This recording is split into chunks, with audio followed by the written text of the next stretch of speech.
Ano ba ang pinagtatalunan ninyo? Magandang araw ng Martes mga kapanalig. Ito po si Sister Rose Agtarap ng Daughters of St. Paul.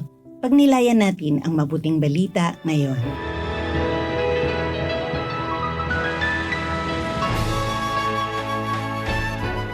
Umalis sa bundok si Jesus at ang kanyang mga alagad at nagsimulang dumaan sa Galilea. Gusto niya na walang sino mang makaalam sapagkat tinuturuan niya ang kanyang mga alagad. At sinabi niya sa kanila, Ibibigay ang anak ng tao sa kamay ng mga tao. Papatayin nila siya, ngunit pagkapatay nila sa kanya, babangon siya sa ikatlong araw. Kaya lubha siyang nalungkot. Hindi nila ito naintindihan at hindi rin sila nanghas magtanong sa kanya. Pagdating nila sa Capernaum, nang nasa bahay na siya, tinanong niya sila. Ano ang pinag-uusapan niyo sa daan? At hindi sila umimik. Pinagtatalunan nga nila sa daan kung sino ang mas una. Kaya naupo siya at pagkatawag sa 12 ay sinabi sa kanila, Kung may gustong mauna, maging huli siya sa lahat at lingkod ng lahat. At pagkakuha niya sa isang maliit na bata, pinatayo ito sa gitna nila at inakbayan at saka sinabi sa kanila, Tinatanggap ako ng sino mang tumatanggap sa isa sa mga batang ito nang dahil sa aking pangalan. At kung may tumatanggap sa akin, tinatanggap din niya ang nagsugo sa akin.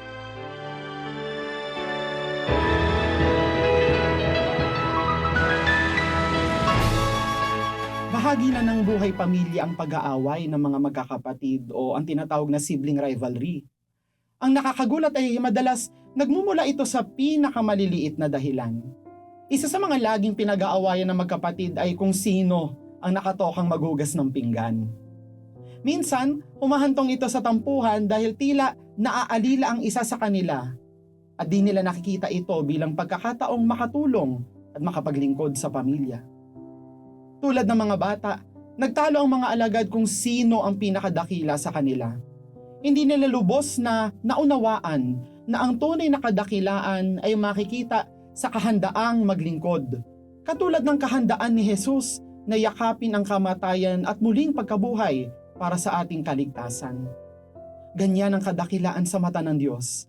Ang paglalaan ng sarili sa kapwa alang-alang sa pag-ibig. Mga kapanalig, hindi tayo dapat maging isip bata sa ating pagpiling magmahal.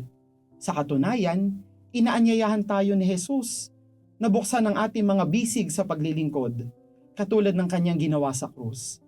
Mga kamay at mga bisig na bukas at handang yakapin ng lahat, lalo na mga hindi kaibig-ibig sa atin. Sa mga pagkakataong hindi natin mapiling magmahal at maglingkod, lagi tayong bumalik sa mukha ng pag-ibig. Si Kristo Jesus na nakabayubay sa krus.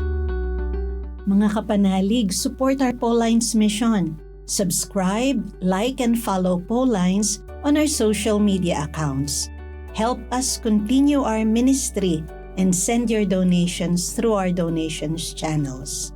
Send us your prayers and intentions and be assured na kasama po kayo sa aming panalangin sa araw-araw. Ito pong muli si Sister Rose ng Daughters of St. Paul na nagpapasalamat at nagpapaalala ng sinabi ni Mother Teresa ng Calcutta. If you ever feel distressed during the day, call upon Our Lady. Just say, Mary, Mother of Jesus, please be a mother to me now.